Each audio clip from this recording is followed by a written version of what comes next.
So after being told the location of the bag, Frankie heads out to find it while Tony comforts his sister. He doesn't want to lose all of his money he stole, so he goes after it, dropping Scarlett back at her place. Tony finds him digging up the money and there is a shootout in the forest. Little did Tony know, Scarlett followed him to the location and ends up being caught in the crossfire. There are two final shots from Tony that hit Frankie in the head and hit his own sister.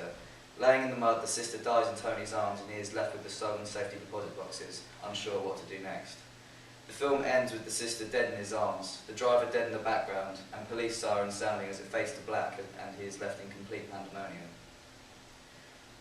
So this film is rated 15 and will appeal to a target audience who are interested in fast-paced action, and it will mainly appeal to men aged 15 to 40 in that sense, relating to the action and the adrenaline-fueled, high-octane scenes. We also added a bit of a romance to the film with Frankie Fraser and the Scarlett, and so it will appeal to a bit of a wider audience, including couples who may be interested in that sort of bit of the film. So it diversifies the audience. By targeting a male and female audience, we learn that there are elements to the film that both sexes can relate to. For example, our female audience may be primarily interested in the love affair and the triangle between Frankie, Scarlett and Tony. There are a lot of cases around the world of young women who have been tricked into being in a relationship with someone they don't know through online dating and have been put in very dangerous situations. So this was an inspiration for the sister role in the film and adds more depth and realism to it. Our male audience are mainly interested in their action, violence, etc. And so the characters are easily related to.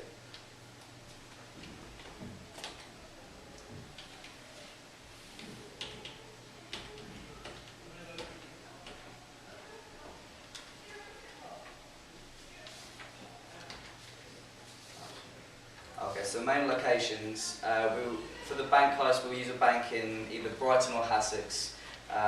Preferably Hassocks because it's an easier place to film. It's a little bit more open than Brighton for the bike getaway scene.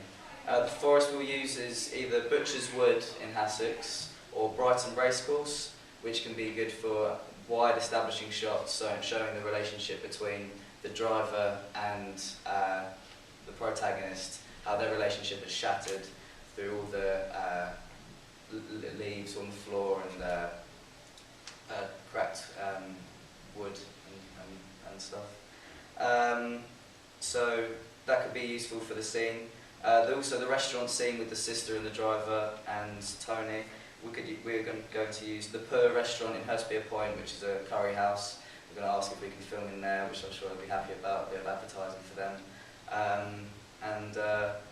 Yeah, that's the main locations we're going to use. Regarding props, we're going to be using guns, of course. Some of our friends have replica BB pistols, but they're like very expensive ones and they look very real. Me and Josh used that last year.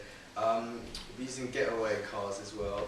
Either Josh or Ryan's car, they both can drive as well, which is helpful. Even a Volkswagen or a Corsa. Ryan also has a dirt bike that we'll be using. The dirt bike that gets hijacked. And we'll have scenes of him riding through the race courses, as he just mentioned. I'll be performing as the stunt double for the main character, by the way.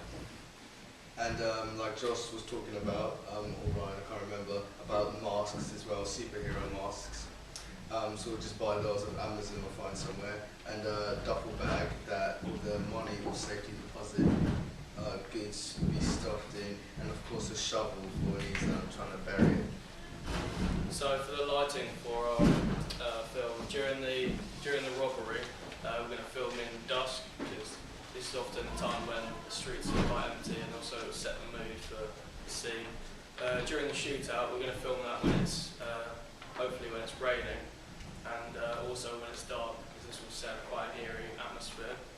And then during the quite tense scene during the conversation at the restaurant, we're going to film this with quite bright light. This will be juxtaposition for the mood that everyone's feeling at the restaurant at the time.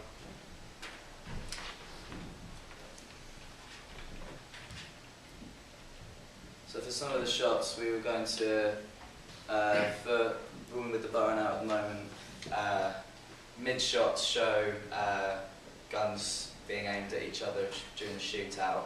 and showing sort of a full body shot, mainly in the trailer to show who these characters are and what they're doing, and where the scene is sort of, you know, established a bit better. Another shot we'll be using is a point of view shot, like you can see up there. That picture's pretty perfect. It shows the exact type of shot that we're going to be using, either the race course or in Butcher's Woods for that scene. And another example of a shot we use is like the extreme shot, extreme close-up shot there, and where we're going to use that is during the tense moment in the restaurant where Scarlett first finds out that her boyfriend isn't actually the boyfriend that she's been seeing for a long time. It's actually someone who's been involved in the robbery. We'll use an extreme close shot to show her emotions there. And we have a little clip to show you guys, which shows some of the shots that we would like to incorporate in our own trailer. With the fastest autofocus in a leading smartphone. Especially the quick shots near the beginning. Yeah, even though it's American Gangster, we like some of the fast-paced shots that they. The man I worked for at one of the biggest companies in New York City, he didn't own his own company. White man owned it, so they owned him. Nobody owns me though. The most important thing in business is honesty. Bribery, extortion, Integrity, hard work, murder, racketeering. bandit. Never forgetting where we came from. Who is this guy? So you are what you are in this world. That's either one or two things. Either you're somebody, or you ain't nobody.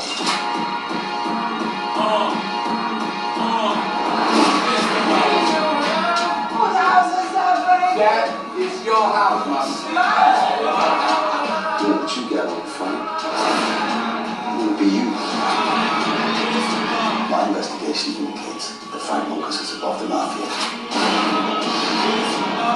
Who does he work for? Which family? He's not Italian, he's black. No black man has accomplished what the American mafia has in 100 years. They tried to kill my wife. Frank Lucas is the most dangerous man walking the streets of our city. This is my home. My country. Frank Lucas don't run from nobody. This is America.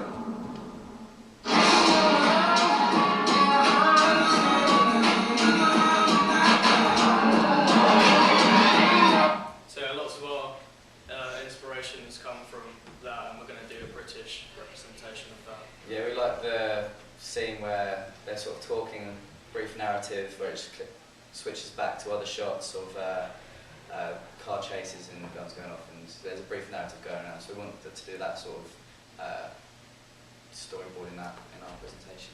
Does anyone have any questions?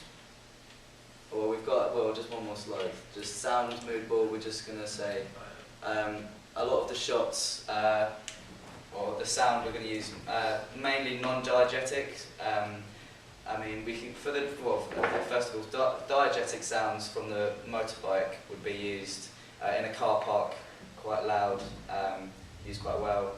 Non-diegetic gunshots, police sirens, that sort of thing. And also, all of us are really into our music, so we're going to make the most of that, and we're going to make our own soundtrack for the trailer. Thank you very much. Are there any questions? Technical question: is there a voiceover on the? You said narrative like that. Is it? Oh yeah, is there it, will be. Yeah, there will, and there will also be some lines that the actors will say during the film that was developed. Yeah, we have one line in mind, which is like a key line for the whole thing, which will make it very special, but we can't tell you about that just yet. And one more question. The poster, I know it's early days. Have you got an idea of the image on the poster? Early days, let's say.